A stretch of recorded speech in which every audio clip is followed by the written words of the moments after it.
මේ ප්‍රශ්න.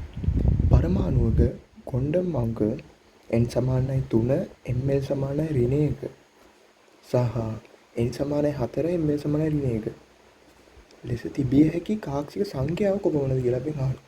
එතකොට ක්වොන්ටම් අංක ගත්තොත් අපිට තියෙනවා ප්‍රධාන ක්වොන්ටම් අංක 4ක්. ඒක එකක් තමයි ප්‍රධාන ක්වොන්ටම් අංකය. ඊළඟ එක උපරිම ක්වොන්ටම් අංකය නැත්නම් උපශක්තිමත් ක්වොන්ටම් අංකය, චුම්බක ක්වොන්ටම් අංකය, භ්‍රමණ ක්වොන්ටම් අංකය. ඔන්න ඔය විදිහට අපි ක්‍රමාදදා මෙන්න මේ ක්වොන්ටම් අංක 4 පේලියෙන් ලියනවා. ඔන්න ඔය තමයි ක්වොන්ටම් අංකකරණය කියලා කියන්නේ. එතකොට ප්‍රධාන ක්වොන්ටම් අංකය කියලා කියන්නේ මොකක් හරි මූල ද්‍රව්‍යයක තියෙන ශක්ති මට්ටම් ගණන. ශක්ති මට්ටම් ගන්න තමයි ප්‍රධාන ක්වොන්ටම් අංකයෙන් අපි නිරූපණය කරන්නේ. ඒකට අපි හිතමු ශක්ති මට්ටම් 1යි කියලා දෙන්නේ. ඒ කියන්නේ පළවෙනි ආවර්තයේ කියන ශක්ති මට්ටම් 1යි නම් n සමාන 1 පළවෙනි එක 1යි. එතකොට දෙවෙනි ආවර්තය නම් දෙවෙනි ආවර්තය ගත්තොත් n සමාන 2. අන්න ශක්ති මට්ටම් ගණන තමයි ඒකෙන් පෙන්වුම් කරන්නේ. එතකොට දෙවෙනි එක තමයි උපශක්ති මට්ටම් නැත්නම් උපරිම ක්වොන්ටම් අංක. ඒ කියන්නේ ශක්ති මට්ටමේ පවතින උපශක්ති මට්ටම් ගණන. උපශක්ති මට්ටම් ගණන පෙන්වුම් කරනවා. ඊට පස්සේ තියෙනවා චුම්බක ක්වොන්ටම් අංකය. චුම්බක ක්වොන්ටම් අංකය කියලා කියන්නේ උපශක්ති මට්ටමක කාක්ෂිකයක දිශානතිය. කියන්නේ අපි දන්නවා S කාක්ෂික තියෙනවා, P කාක්ෂික තියෙනවා, D තියෙනවා, F තියෙනවා. මේවා එකිනෙකට යම්කිසි දිශානතියකට අනුව තමයි පරමාණුවක් ඇතුළේ පිහිටලා තියෙන්නේ. අන්න ඒකේ දිශානතිය පෙන්වන්න තමයි චුම්බක ක්වොන්ටම් අංකය ගන්න. එතකොට S වල ගත්තොත් S වල අපි දිශානතිය විදිහට දාන්නේ බිඳුව විතරයි. P වල ගත්තොත් මේක ඍණ 1 බිඳුව මේක ධන 1. මේ ගන්නවා ඍණ 2 ඍණ 1 බිඳුව ධන 1 ධන 2. ඔයද ඍණ 3 ඍණ 2 ඍණ 1 බිඳුව 1 2 3 විදිහට වුණාම අපි ඒ තියෙන කවච ටික නම් කරනවා. ඊට භ්‍රමණ ක්වොන්ටම් අංකය කියන්නේ කාක්ෂික ඉලෙක්ට්‍රෝන පීඩනය. අපි දැන් කලින් ප්‍රශ්නේ කතා කරා මේ වගේ දෙපැත්තේ තමයි ඉලෙක්ට්‍රෝනය ස්ථානගත වෙන්නේ.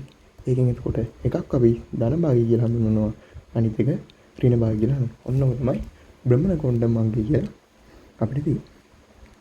හරිද? එතකොට අපි දැන් බලමු ප්‍රශ්නේ. ප්‍රශ්නේ තියෙන්නේ n සමානයි 3 ml සමානයි ඍණ 1. හරිද? එතකොට n සමාන 3 කියන්නේ ප්‍රධාන ශක්ති මට්ටම.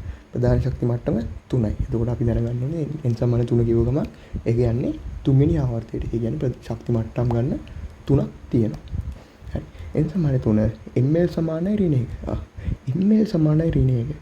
මේ බලන්න ml ලගේ මේ තියෙන ඔක්කොම ml සංඛ්‍යා ටික. බලන්න ml සමානයි ඍණ 1. n සමානයි 3 ගත්තා. තව විශේෂ කාරණයක් මතක තියාගන්න ඕනේ.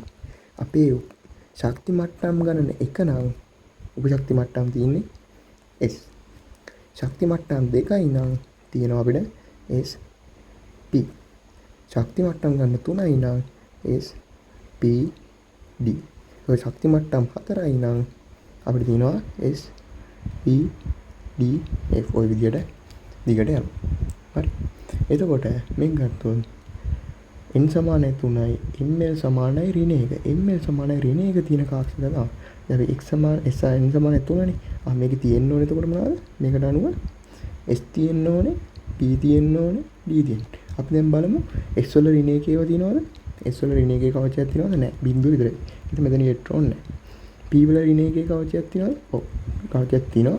තියෙන්න පුළුවන් උපරිම කාක්ෂික සංඛ්‍යාවනේ යන්නේ. p වල කාක්ෂික. ඒතර මෙතන කාක්ෂික කීයක් තියෙනවද? කාක්ෂික 1යි. හැබැයි ඉලෙක්ට්‍රෝන 2යි. කාක්ෂික 1යි ඉලෙක්ට්‍රෝන 2යි. හරිද?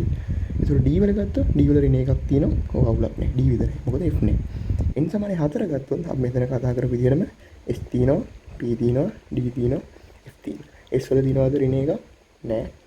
p වල ඍණ 1ක්? ඔව් තියෙනවා. එක කාක්ෂිකයක්. d වල කාක්ෂිකයක්? ඔව් තියෙනවා. f වල කාක්ෂිකයක්? ඒත් ඔව් තියෙනවා. හරි. එතකොට අහන්නේ අපි ඔක්කොම කාක්ෂික ගාන ඔක්කොම කාක්ෂික ගාන ගත්තොත් කාක්ෂික 5ක් තියෙනවා. උත්තරේ වෙන්නේ උත්තරය අංක 4.